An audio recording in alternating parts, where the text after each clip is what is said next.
From the Detroit Free Press, in the heart of the Motor City. It's Tuesday, May 26th. Here are today's top stories. For the Detroit Free Press, I'm Kerry Jr. Michigan's health department reports 202 new cases of COVID-19 and 12 new deaths. That's the lowest number since quarantine began in March. In total, the state has confirmed nearly 55,000 cases and over 5,200 deaths since the beginning of the pandemic. People from outside of Michigan are visiting Traverse City, and they're bringing the coronavirus with them. As of Friday, the greater Traverse City region and the Upper Peninsula partially opened, allowing restaurants and bars to resume business. The Grand Traverse County Health Department reports 2 visitors over the weekend were confirmed to have COVID-19. The department conducted a case investigation and contact tracing. Traverse City Ticker News reported the 2 individuals were traveling to the city to visit family. Both were symptomatic, and one is currently in the hospital. 6 people in total are self-quarantining and will be monitored for 2 weeks. All 6 are family relatives. The United Auto Workers local union filed grievances with Ford Motor Company to ensure safety for its workers.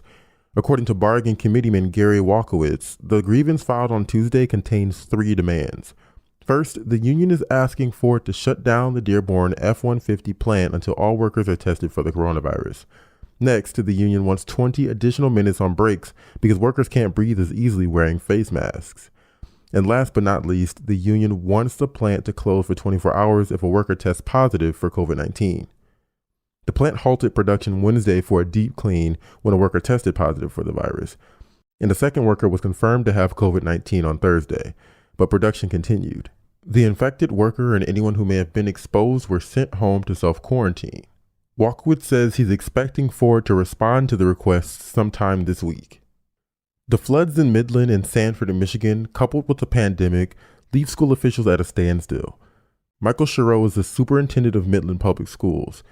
He says officials are determining whether to shut down for the rest of the school year. Chereau discovered a percentage of teachers were displaced from their homes and lost electronic equipment from last week's flood.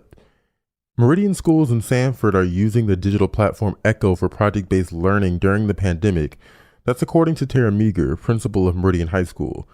However, she said students and the district leadership team were evacuated because of high water levels. Meridian and Midland schools were expected to finish the school year in early June, and there are tentative plans to host a graduation ceremony for Midland High School graduates on July 24th. But for now, both Meager and Chereau say district employees are focused on supporting students and the community through this crisis within a crisis. That's the latest. For more information on COVID-19 in Michigan, visit www.freep.com. This is Phoebe Wall-Howard, a reporter at the Detroit Free Press. I went to Midland and talked with flood victims who are dealing with the devastation of 2 failed dams and the loss of personal property and a way of life. They talk about their anger and a deep sense of betrayal. One scientist asked, "What the hell? How? How can this happen? This is a town of scientists. We understand safety like no one else. Fundamental rules were broken. We are precise, critical thinkers in this community. We know how to figure stuff out. How does this happen when rain is in the forecast? It was nothing new. We had done it all before. But somehow you wake up and you have a fireman standing at your door. The dam is breaking, life-threatening, leave now. This is ridiculous," said another resident. It's ridiculous. This is Marlo Alter with the Detroit Free Press Sports Department. Tuesday marks another milestone in the fall from grace of Detroit sports.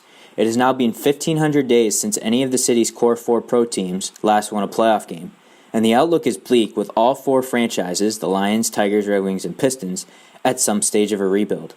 Detroit sports has lost 10 straight playoff games since its last playoff win April 17, 2016, when the Red Wings and Peter Mrazek pitched a 2-0 shutout in Game 3 versus Tampa Bay at Joe Louis Arena.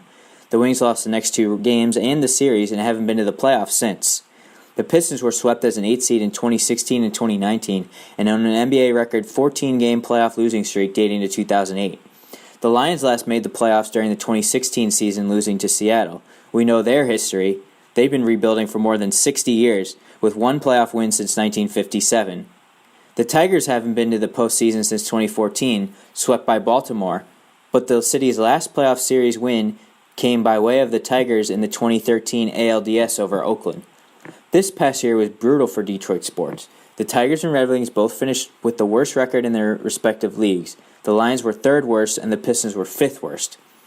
As for championships, the city's last title came by way of the 2008 Red Wings, who bested Pittsburgh in 6 games. The last time Detroit went championship-less in a decade before the 2010s was the 1970s, and the current title drought is the longest for the Motor City's core four since a 16-year stretch from 1968 to 1984 when the Tigers won. The other 3 or 4 sports cities with title droughts longer than Detroit's 12 years are Tampa Bay, Phoenix, Atlanta, and Minneapolis-St. Paul. So forget championships. Who do you think will be the next Detroit team to win a playoff game or a playoff series? For more stories from the Detroit Free Press, be sure to check out freep.com. That's FREEP.com. If you're a fan and want to support our quality local journalism, subscribe. Go to freep.com/special offer.